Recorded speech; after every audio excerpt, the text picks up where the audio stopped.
Welcome back to VRT commentary rock stars. இன்னைக்கு நம்ம பார்க்க போறது solo leveling episode 5. Wake up to reality. 内葉サスケ俺は波風湊内葉イタチ渦巻きナルト内葉マドラ Nothing ever goes as planned in this accursed world.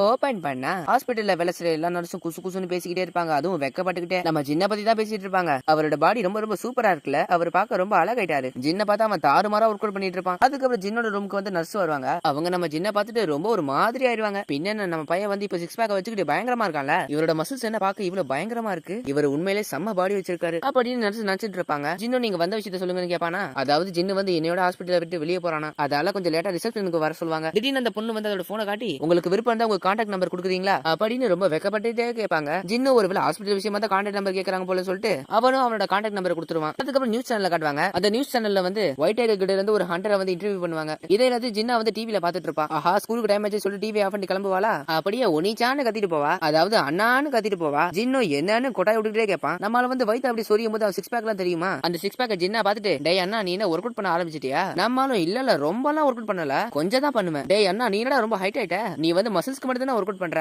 ஆனா எப்படி height ஆன பசங்க பெரிய ஆகும் போது அவங்க ரொம்ப ஹைட் ஆயிருவாங்களாம் அப்படின்னு இழிச்சுக்கிட்டே சொல்லுவா. அதுக்கப்புறம் ஸ்கூலுக்கும் கிளம்புவாளா. நம்மளால ஜின்னாவோட பேக்கை பிடிச்சி இந்த கொடையை மறந்துட்டேன் அப்படின்னு சொல்லிட்டு ஜின்னாவை ஸ்கூலுக்கு அனுப்பிச்சுட்டுருவான். டெய்லி மிஷின்ல பார்த்தா நம்மளால எல்லாத்தையும் முடிச்சுட்டு அந்த 10 கிலோமீட்டர் ஓடுறதை தவிர அதை லேட்டா பாத்துக்கலாம்னு விட்டுருவான். இந்த எல்லா கோலையும் முடிக்கிறதால என் மசில்ஸ் எல்லாம் ரொம்ப பெருசாயிடுச்சு, கொஞ்சம் விட்டா கொஞ்ச நாள் பாடி பில்டர் ஆயிடுவான் போலயே அப்படின்னு நினைச்சு சிரிச்சுக்கிட்டு சிஸ்டம்ல அவனோட ப்ரொஃபைல பாப்பான். என்னோட நிறைய எபிலிட்டிக்கு நான் பாயிண்ட் ஏத்தணுமே, ஆனா எந்த எபிலிட்டிக்கு என்னோட பாயிண்ட்ஸ் கொடுக்கலாம், மசில் ஸ்ட்ரென்த் ஏத்தனாதான் எதிரி அடிச்சா நல்ல டேமேஜ் வரும், ஒருவேளை என் அட்டாக் வந்து எதிரி மேல ரீச் ஆகலாம் நான் என்ன பண்றது, அப்படி பார்க்கும்போது எனக்கு ஸ்பீடு ரொம்ப முக்கியம், என்கிட்ட பிசிக்கல் ஸ்ட்ரென்த் இருக்கு, சென்ஸ் பண்றது கூட ரொம்ப முக்கியம் தான், புத்திசாலித்தனமும் ரொம்ப ரொம்ப முக்கியம். ஜின்னு நல்லா யோசிச்சு பார்த்துட்டு ஒரு வழியா நான் முடிவு பண்ணிட்டேன் அப்படின்னு சொல்லிட்டு ஸ்பீடுக்கும் சென்ஸுக்கும் பாயிண்ட்ஸ் கொடுத்துருவான். அவ்வளவுதான் ஒரு வேலை பண்ணியாச்சு. அதுக்கப்புறம் திடீர்னு போன் அடிக்கும். யாரு போன் அடிச்சிருக்கான்னு பார்த்தா வீட்டோட ஹவுஸ் ஓனர். ஒய் என்றால் நம்ம பையன் வந்து வீட்டு வாடகை கட்டலன்னு போன் அடிச்சு ஞாபகப்படுத்துறாங்க. ஜின்னு நான் இப்பதான் ஹாஸ்பிட்டல்ல இருந்து வந்தேன், சீக்கிரமா வாடகை கொடுத்துன்னு சொல்லிட்டு போன் வச்சிருவான். எனக்கே இப்ப சரியா புரியல, நான் ஒரு வேலை செகண்ட் அவேக்கன் பண்ணிட்டேனா இல்லையான்னு. ஆனா நான் இப்ப முன்ன மாதிரி இல்ல, இப்ப நான் உடனே நிறைய பணம் சம்பாதிச்சாகணும் அப்படின்னா நான் ஹை ரேங்க் டஞ்சன் கேட்ல தான் போகணும். ஆனா நான் ஒரு இ ரேங்க் கண்டன்றதால என்ன வந்து ஹை ரேங்க் டஞ்சன் கேட் எல்லாம் சேர்க்க மாட்டாங்க. ஆனா நான் முடிஞ்ச அளவுக்கு எல்லா டஞ்சனையும் கிளியர் பண்ணி என்னோட ரேங்க் வந்து நான் இன்க்ரீஸ் பண்ணனா என்னால நிறைய பணம் சம்பாதிக்க முடியும். ஆனா நான் இப்படி திடீர்னு ரொம்ப பவர்ஃபுல்லானது யாருக்கா தெரிஞ்சது நிலைமை ரொம்ப மோசமாயிரும். ஏன்னா செகண்ட் அவேக்கன்றது ரொம்ப ரொம்ப ரேர். நான் வந்து ஸ்ட்ராங் ஆயிட்டே போறேன்னு எல்லாருக்கும் தெரிஞ்சா எல்லாரோட பார்வையும் ஏன் மேல தான் இருக்கும். அதுக்கப்புறம் நான் செகண்ட் அவேக்கன் ஆயிக்கன்னு எல்லாரும் கண்டுபிடிச்சிருவாங்க. அதுக்கப்புறம் பிரஸ் மீடியான்னு என்ன இன்டர்வியூ எடுத்து சாப்பிடுச்சிருவாங்க. இப்படி எல்லாம் நடந்துடவே கூடாது. நான் வந்து கண்டிப்பா என்ன பாதுகாத்துக்கிட்டே ஆகணும். அது மட்டும் இல்லாம என்னோட உண்மையான பவர் என்னன்னு நான் தெரிஞ்சுக்கிட்டே ஆகும். அதுக்கப்புறமே பார்த்தா அவன் எங்கேயோ ஓட ஆரம்பிச்சிருவான். 10 கிலோமீட்டர் ரன்னிங்கும் ஃபினிஷ் பண்ணிடுவான். அதுக்கப்புறம் நான் தெரியுது நம்ம பையன் வந்து இங்க ஒரு ரைடுக்கு வந்திருக்கான். அதுக்கப்புறம் இந்த ரைடோட டீம்லாம் வருவாங்க. இவரோட பேர் வந்து உக்கியோ ஹயாட்டோ. அதுக்கப்புறம் ஜின்னு அவரை இன்ட்ரோடியூஸ் பண்ணிப்பாங்க. அப்ப ஹயாட்டோக்கு பின்னாடி இருக்கிறவனும் ஹே எனக்கு இவரை நல்லாவே தெரியும், இவர் ரொம்ப ஃபேமஸான ஆளு, இவரோட நிக்நேம் கூட ஏதோ ஒரு வீக்கஸ்ட் ஹண்டர் தான் வரும் அப்படின்னு ஜின்ன பிடிச்சு ஓட்டுவானுங்க. ஹயாட்டோவை இவனுங்களை மன்னிச்சிருங்க, இவனுங்க வந்து அப்படிதான். ஜின்னும் பரவாயில்ல நான் ஈரங்க தானே. இப்ப வந்து இவங்க எல்லாருமே கிளாஸ் சி டஞ்சனுக்குள்ள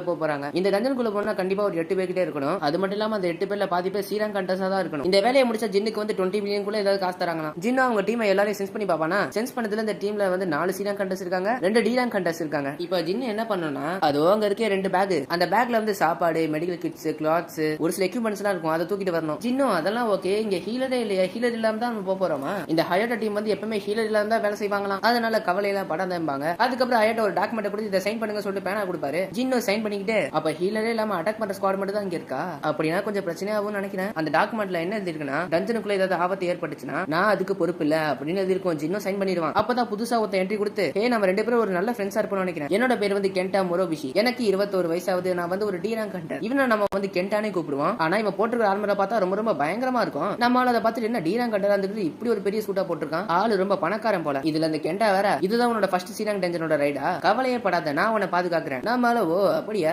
அதுக்கப்புறம் எல்லாரும் டஞ்சனுக்குள்ள கிளம்ப ரெடி ஆயிட்டு டஞ்சன் எங்க இருக்கும் அங்க கிளம்ப ஆரம்பிச்சிருவாங்க. ஆனா ஜின்ன தான் பெரிய முட்டையா தூக்க வச்சிட்டானுங்க. கென்டாவும் ஜின்ன பார்த்து அந்த பேக் என்ன ரொம்ப வெயிட்டா இருக்கா, நீ ஓகே தானே, நம்மளும் ஓகே தான். கென்டாவும் நான் உங்களோட சின்ன பையன் தான், அதனால நீங்க எனக்கு ரொம்ப மரியாதை எல்லாம் தர தேவையில்ல. ஆனா இந்த கெட்ட பையன் டஞ்சன் கிட்ட வர வரைக்கும் பேசிக்கிட்டே ஏதாவது இருப்பான். ஜின்னும் பொறுத்துக்கிட்டே வந்துட்டு இருப்பான். அதுக்கப்புறம் டஞ்சன் கிட்ட வந்துருவாங்க. டஞ்சனோட கேட்ட பார்த்தா ரொம்ப ரொம்ப பெருசா இருக்கும். இந்த மாதிரி பெரிய டஞ்சன் கேட் எல்லாம் ரொம்ப ரொம்ப ரேரா. இவ்வளவு பெருசா இருக்கிறத பார்த்து இது உண்மையிலே சீராங் டஞ்சன் தானா அப்படின்னு சொல்லிட்டு நிறைய பேர் டவுட்ல இருப்பாங்க. ஜின்னும் டஞ்சன் கேட்டோட சைஸ் ரொம்ப முக்கியம் இல்ல. ஒரு டஞ்சன் கேட்ல இருந்து நிறைய மேஜிக் வெளியே லீக் ஆச்சுன்னா எந்த அளவுக்கு மேஜிக் லீக் ஆகும்னு சொல்லிட்டு முதல்ல மெஷர் பண்ணி பார்ப்பாங்க. எந்த அளவுக்கு மேஜிக் லீக் ஆயிருக்கோ அந்த அளவுக்கு தான் ரேங்க் வைப்பாங்க. ஒரு டஞ்சன் கேட்ல இருந்து நிறைய மேஜிக் லீக் ஆச்சுன்னா அந்த டஞ்சன் கேட் கண்டிப்பா ஏ இல்ல பியா தான் இருக்கும். ஒருவேளை கம்மியான மேஜிக் வந்துன்னா அது சி இல்ல டியா தான் இருக்கும். ஜின்னு இவ்வளவு சொல்றத பார்த்துட்டு கென்டாவும் ஐயோ உங்களுக்கு என்ன இவ்வளவு விஷயம் தெரிஞ்சிருக்கு, நீங்க உண்மையிலே ரொம்ப புத்திசாலி தான் போங்க, இதெல்லாம் நான் ஹண்டரோட ஹிஸ்டரி வந்து படிச்சேன். ஜின்னு மனசுக்குள்ள ஆனா இது வரைக்கும் நான் சி ரேங்க்ல இருக்கிற டென்ஷனுக்குள்ள போனதே இல்ல. அதுக்கப்புறம் எல்லாரும் உள்ள கிளம்பிடுவாங்க. உள்ள போனதுக்கு அப்புறம் பார்த்தா எந்த ஒரு பீஸ்டையுமே காணும். அதுக்கப்புறம் பீஸ்ட் தேடி போயிட்டு இருப்பாங்க. இந்த இடத்த பார்த்தா சங்குக்கு வந்து கார்டன் டெம்பிளோட ஞாபகம் தான் வரும். இவங்க அப்படியே டிராவல் பண்ணிட்டே போனதுல கடைசியா ஒரு இடத்துக்கு வந்துருவாங்க. ஆனா அந்த இடத்துல மான்ஸ்டர்ஸே ஒண்ணுமே இல்ல. ஜின்ன வந்து சென்ஸ் பண்ணதுல பார்த்தா நிறைய பீஸ்ட் எல்லாம் இங்க இருக்குதுங்க. ஆனா ஒளிஞ்சுக்கிட்டு இருக்குதுங்க. ஜின்னு இது ஒரு பூச்சி வகையான பீஸ்ட்னு சொல்லிட்டு எல்லாருக்கும் தெரிவிச்சிருவானா எல்லாருமே அட்டாக் பண்ண ரெடியா இருப்பாங்க. ஆனா அந்த பூச்சிங்களா எங்க தான் இருக்குன்னே தெரியல. எங்க இருந்து அட்டாக் பண்ண போதும்னு பீதியில வேற இருப்பானுங்க. அதுக்கப்புறம் ஜின்னு கண்டுபிடிச்சா மேல இருந்து நம்ம அட்டாக் பண்ண போகுதுன்னு மேல பார்த்தா ஒரு பெரிய ஓட்டையில அவ்வளவு பூச்சிங்க இருக்கும். அப்படியே பாஞ்சு அட்டாக் பண்ண வருங்க. நம்ம டீம் ஒர்க் எல்லாம் போட்டு பயங்கரமா அட்டாக் பண்ணுவாங்க. இதுல கெண்டா வேற ஜின்ன பார்த்து நீங்க பின்னாடியே இருங்க அப்பதான் நீங்க பாதுகாப்பா இருப்பீங்க வேற சொல்லுவாங்க. அப்படியே அட்டாக் பண்ணிட்டே இருப்பாங்களா. அதுக்கப்புறம் இந்த டீம்ல இருக்கிற ஒருத்தன் என்னத்தையோ கையை வச்சுட்டு முக்கிய அப்படியே 1 2 3 4 5 நின்னுட்டு இருப்பான். அதுக்கப்புறம் ரசங்கன் மாதிரி உருவாக்கி அப்படி தூக்கி வீசுவான். பார்த்தா எல்லா பூச்சி வெடிச்சு சாவுங்க. இவங்க அப்படி டீம் ஒர்க்கா சண்டை போடுறத பார்த்து ஜின்னும் பரவாயில்லையே உண்மையிலே செம்ம டீம் ஒர்க் பண்றாங்க. ரொம்ப வருஷமா இவங்க எல்லாரும் ஒன்னாதான் சண்டை போட்டுட்டு இருக்காங்க. அதுவும் எந்த ஒரு ஹீலரும் இல்லாம. கெண்டா வந்து ஒரு பூச்சியை கொண்டுட்டு நீங்க கவலைப்படாதீங்க மிஸ்டர் சாங் உங்களை நான் காப்பாத்துறேன்பா. நம்மளும் ஓகே ஓகே சூப்பர் சூப்பர் என்ன நல்லா காப்பாத்து. அப்ப ஒரு பூச்சி பின்னாடி இருந்து ஜின்ன அட்டாக் பண்ண வருமா. ஜின்னு அதை பார்க்காமலே ஒரே உதவியா விட்டு கொண்டுருவான். ஒரு வழியா எல்லா பூச்சிகளையும் கொண்டுட்டாங்க. ஹயட்டோவோ ஒரு வழியா இந்த சண்டை முடிஞ்சது. இப்ப எல்லாரும் அதோட உடம்புல இருக்கிற எசன்ஸ் ஸ்டோன்ஸ் எடுத்துருவாங்க. இதோ போறோம்னு சொல்லிட்டு எல்லாரும் எசன்ஸ் ஸ்டோன்ஸ் எடுக்க போயிருவாங்க. ஹயட்டோவோ ஜின்னு கிட்ட வந்து ஆமா அந்த பூச்சிங்களா மேலதான் இருக்குன்னு எப்படி கண்டுபிடிச்சா. ஒண்ணும் இல்ல சும்மா சென்ஸ் பண்ணி பார்த்தேன். உன் சென்ஸ் உண்மையிலே ரொம்ப ரொம்ப ஷார்ப் தான்ப்பா. செத்து போன பூச்சிங்களை பார்த்தா அதுங்க ஏற்கனவே ஆட்டி அடிமை நம்ம தான் கிடக்குதுங்க. காயம் கண்டிப்பா ஒரு பயங்கரமான பீஸ்ட் கிட்ட தான் வந்திருக்குதுங்க. ஹயட்டோவோ அப்ப பவர்ஃபுல்லான பீஸ்டா தான் இருக்குன்னு சொல்லிட்டு முறைச்சிட்டே இருப்பாரு. அப்ப கெண்டா ஜின்னு கிட்ட வந்து மிஸ்டர் ஜின் நீங்க என்ன பாத்தீங்களா நான் ஒரு மான்ஸ்டரை கொண்டுட்டேன். ஜின்னு ஓ அப்படியா ரொம்ப பிரமாதம். ஆமா கெண்டா இந்த ஸ்வாட் இந்த ஷீல்டு உன்னோடதா. கெண்டாவும் ஆமா என்னோட தான். இது என்னோட ஃபர்ஸ்ட் ரைடுன்றதால எங்க அப்பா எனக்கு வாங்கி கொடுத்தாரு. ஜின்னு ஹயட்டோவை டவுட்டாவே பாத்துக்கிட்டே ஓ அப்படியா அப்ப நீ கண்டிப்பா ஜாக்கிரதையா இருந்தாகணும். அதுக்கப்புறம் ஒயிட் டைகர் ட்ரைனிங் எடுத்து காட்டுறாங்க. அங்க இருக்கவங்க எல்லாம் ஒர்க் அவுட் பண்ணும்போது அப்ப டம்மு டும்மு டம்மு டும்மு சவுண்ட் கேட்கும். அந்த சவுண்ட பார்த்து ஒருத்த பயந்துட்டு எவனோட பாமக்கியமா வச்சுட்டானுங்களா இப்படி சவுண்ட் கேக்குது என்ன சவுண்ட் பார்த்து அந்த கெட்டோ லீடர் வந்து ட்ரைனிங் எடுத்துட்டு இருக்காரு. சும்மா இல்ல இவர் ட்ரைனிங் பண்ணதே ஒரு பெரிய கல்லிலே ஓட்ட போட்டாரு. இதே வேலைக்கு அவர் சீக்கிரமா எடுத்துவாங்க சொல்லிட்டு கிளம்பிட்டு வர வரும். அதுக்கப்புறம் நம்ம ஆளுங்களை காட்டுறாங்க. இவங்களும் அந்த பாஸ் தேடி போய்கிட்டே இருப்பாங்க. வர வழியில கெண்டாவும் ஜின்னு கிட்ட வந்து இதை கேட்டுட்டே இருப்பான். ஜின்னு அதுக்கு பதில் சொல்லிக்கிட்டே இருப்பான். அதுக்கப்புறம் ஜின்னு மனசுக்குள்ள மிஸ்டர் சாங் வந்து முன்னாடி என்னமோ சொல்லிருப்பாரு ஆனா நம்மளுக்கு அதை காட்டல. அது ஜின்னு யோசிச்சு பார்த்துட்டு எனக்கு என்னமோ இங்க ஒண்ணு சரியா படாத மாதிரி இருக்கு. அதுக்கப்புறம் போற வழியில ஒரு சில பூச்சியா கொண்டே போயிட்டு இருப்பாங்க. ஆனா ரொம்ப நேரமா நடந்தே போயிட்டு இருப்பாங்க. ஆனா பாச மட்டும் காணவே காணும். அதுக்கப்புறம் கொஞ்சம் முன்னாடி வந்தா தெரிஞ்சது நிறைய இந்த சிலந்தி வலை மாதிரி இருக்கும். அதை பார்த்தாலே தெரிஞ்சு போச்சு பாஸ் கிட்ட நம்ம வந்துட்டோம். கடைசியா பாஸ் இருக்கிற இடத்துக்கு வந்துருவாங்க. உள்ள போய் பார்த்தா அவ்வளவு கிறிஸ்டல்ஸ் இருக்கும். அதாவது மன கிறிஸ்டல்ஸ் வந்து நிறைய இருக்கும். அதை பார்த்து எல்லாரும் வாய பொல பொல பொல பொலன்னு பொலந்துருவாங்க. இதை எல்லாத்தையும் வித்தா 1 பில்லியனுக்கு காசு பார்க்கலாம் சொல்லிட்டு யோசிச்சு பார்த்துட்டு இருப்பாங்க.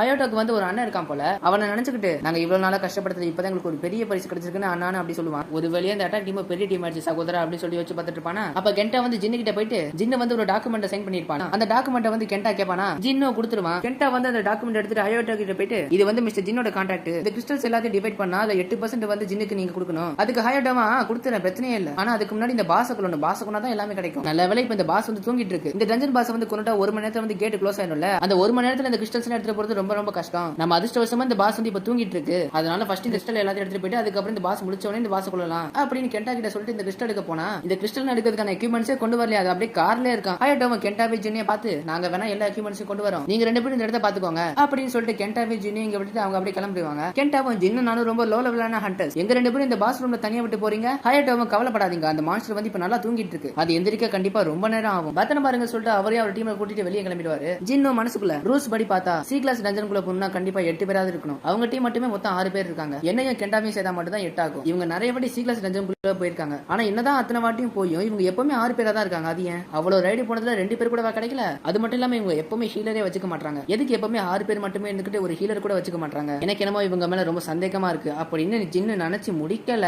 அந்த ஹயட்டோ வில்லத்தனமா பாதையை மூடுங்கடாம்பா. அவங்களோட கூட்டாளிகளும் கல்ல எல்லாத்தையும் வெடிக்க வச்சு அந்த பாதையை மூடி வச்சிருவாங்க. ஜின்னு நினைச்ச மாதிரி அவங்க துரோகம் பண்ணிட்டாங்க. அதுக்கப்புறம் தான் ஜின்னுக்கு வந்து மிஸ்டர் சாங் சொன்னது ஞாபகம் வருது. அதாவது ஒரு சில பேர் டஞ்சனுக்குள்ள போனா ஒரு சில பேர் சம்பந்தமே இல்லாம சாவாங்க. அது மட்டும் இல்லாம டஞ்சனுக்குள்ள நடக்கிறது வெளியே யாருக்குமே எதுவுமே தெரியாது. இதை சாதகமா வச்சுக்கிட்டு ஒரு சில பேர் வந்து துரோகம் பண்ணுவாங்க. அதனால டஞ்சனுக்குள்ள போனா எப்பவுமே கேர்ஃபுல்லா இருக்குன்னு சொல்வாரா. மிஸ்டர் சாங் சொன்ன மாதிரி இப்ப இவங்களை வந்து பலிகாடா யூஸ் பண்ணிருக்காங்க. கடைசியில நான் நினைச்ச மாதிரி நடந்துருச்சு. அப்ப திடீர்னு ஒரு பயங்கரமான சவுண்ட். என்ன சவுண்ட்னு பார்த்தா அந்த ஸ்பைடர் பீஸ்ட் வந்து கண்ணை முழிச்சு இவங்க 2 பேரையும் கொல்ல வந்துட்டு இருக்கு. அந்த இடத்துல நிறைய ஓட்டையெல்லாம் இருக்குமா. அதை பார்த்ததுக்கு அப்புறம் தான் ஜின்னுக்கு புரிஞ்சுது இவங்க 2 பேரும் செத்ததுக்கு அப்புறம் அந்த ஓட்ட வழியா தான் அவங்க எல்லாரும் வருவாங்கன்னு சொல்லிட்டு கண்டுபிடிச்சிருவாங்க. அந்த ஸ்பைடர் பீஸ்டோட சைஸை பார்த்தா ரொம்ப ரொம்ப பெருசா இருக்கும். கெண்டாவும் மிஸ்டர் ஜின் நீங்க பின்னாடி போங்க நான் இதை பாத்துக்கிறேன். ஆனா ஜின்னு கெத்த பேக் எல்லாம் அவுத்துட்டு ஒரு சி கிளாஸ் டஞ்சன் பாஸ்க்கும் ஒரு ஈரான் கண்டருக்கும் பேட்டிலா இந்த சண்டை உண்மையிலே பயங்கரமா தான் இருக்க போகுது. அதுக்கப்புறம் ஜின்னு சண்டை போட ரேட்டா அப்படி முன்னாடி போயிட்டு இருப்பான். கெண்டா நீ எனக்கு பின்னாடியே என்ன பத்தி உனக்கு முழுசா தெரியாது ஆனா நீ இப்ப தெரிஞ்சுப்ப அப்படின்னு ஜின்னு கத்திய வச்சுட்டு ரெடியா நிப்பான். இதை நான் கண்டிப்பா கொன்னே தீர்வுன்னு நம்மால கெத்தா சொல்லுறதோட இந்த எபிசோட இதோட முடிக்கிறானுங்க.